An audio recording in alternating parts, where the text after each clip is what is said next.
महर्षि भृगु ब्रह्मा जी के मानस पुत्र थे। उनकी पत्नी का नाम ख्याति था, जो दक्ष की पुत्री थी। महर्षि भृगु सप्तऋषि मंडल के एक ऋषि है। सावन और भाद्रपद में वे भगवान सूर्य के रथ पर सवार रहते हैं।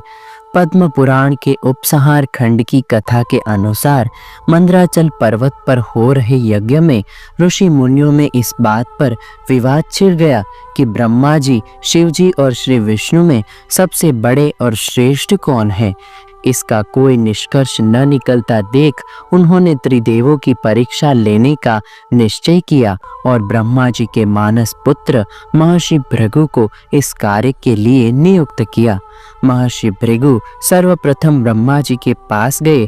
उन्होंने न तो प्रणाम किया और न ही उनकी स्तुति की।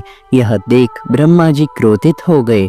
क्रोध की अधिकता से उनका मुख लाल हो गया, आंखों में अंगारे दहकने लगे। लेकिन फिर यह सोचकर कि ये उनके पुत्र है, उन्होंने हृदय में उठे क्रोध के आवेग को विवेक बुद्धि से दबा दिया। वहां से महर्षि भृगु कैलाश गए। देवाधिदेव भगवान महादेव ने देखा कि भृगु आ रहे हैं तो वे प्रसन्न होकर अपने आसन से उठे और उनका आलिंगन करने के लिए अपनी भुजाएं फैला दी। किंतु उनकी परीक्षा लेने के लिए भृगु मुनि उनका आलिंगन अस्वीकार करते हुए कहा, महादेव, आप सदा वेदों और धर्म की मर्यादा का उल्लंघन करते हैं। दुष्टों और पापियों को आप जो वरदान देते हैं उनसे सृष्टि पर भयंकर संकट आ जाते हैं, इसीलिए मैं आपका आलिंगन स्वीकार नहीं करूंगा। उनकी बात सुनकर भगवान शिव क्रोध से तिलमिला उठे। उन्होंने जैसे ही त्रिशूल उठाकर उन्हें मारना चाहा, वैसे ही भगवती सती ने बहुत अनुनय विनय कर किसी प्रकार से उनका क्रोध शांत किया। इसके बाद भृगु मुनि वैकुंठ लोक गए।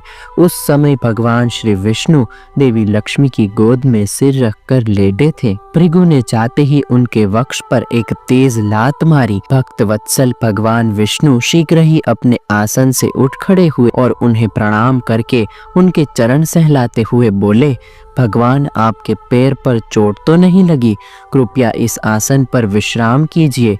भगवान, मुझे आपके शुभ आगमन का ज्ञान न था, इसीलिए मैं आपका स्वागत नहीं कर सका। आपके चरणों का स्पर्श तीर्थों को पवित्र करने वाला है। आपके चरणों के स्पर्श से आज मैं धन्य हो गया।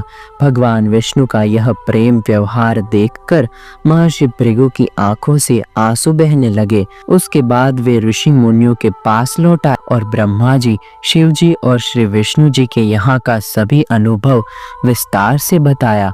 उनके अनुभव सुनकर सभी ऋषि मुनि बड़े हैरान हुए और उनके सभी संदेह दूर हो गए। तभी से वे भगवान विष्णु को सर्वश्रेष्ठ मानकर उनकी पूजा अर्चना करने लगे। वास्तव में उन ऋषि मुनियों ने अपने लिए नहीं बल्कि मनुष्य के संदेहों को मिटाने के लिए ही ऐसी लीला रची थी। त्रिदेव की इस परीक्षा में जहाँ एक बहुत बड़ी सीख छिपी है, वहीं एक बहुत बड़ी कूटनीति भी छिपी हुई थी। पुराणों में वर्णित आख्यान के अनुसार त्रिदेव की परीक्षा में विष्णु वक्ष पर प्रहार करने वाले महर्षि भृगु को दंडाचार्य मरीचि ऋषि ने दंड दिया, जिसके लिए भृगु जी को एक सूखे बांस की छड़ी में कांपले फूट पड़ेंगे और आपकी कमर में मृगछाल पृथ्वी पर गिर पड़ेगी। वहीं आप विष्णु सहस्त्र नाम का जप करेंगे, तब आपके इस पाप का मोचन होगा। मंदराचल से चलते हुए जब महर्षि भृगु विमुक्त क्षेत्र के गंगा तट पर पहुंचे तो उनकी मृगछाल गिर पड़ी और छड़ी में कपोले फूट पड़ी, जहां उन्होंने तपस्या करना प्रारंभ कर दिया। कालांतर में यह भूभाग महर्षि के नाम से भृगु क्षेत्र कहा जाने लगा। महर्षि भृगु ने संहिता ग्रंथ की रचना भी की। तो दोस्तों, आज का ये वीडियो आपको कैसा लगा मुझे कमेंट करके ज़रूर बताइएगा। पसंद आया हो तो लाइक करें और अपने दोस्तों के साथ शेयर करें। मैं हूँ आपका दोस्त कालिना इशित। फिर मिलेंगे नए वीडियो में नए टॉपिक के साथ। तब तक के लिए दे आज्ञा। नमस्कार।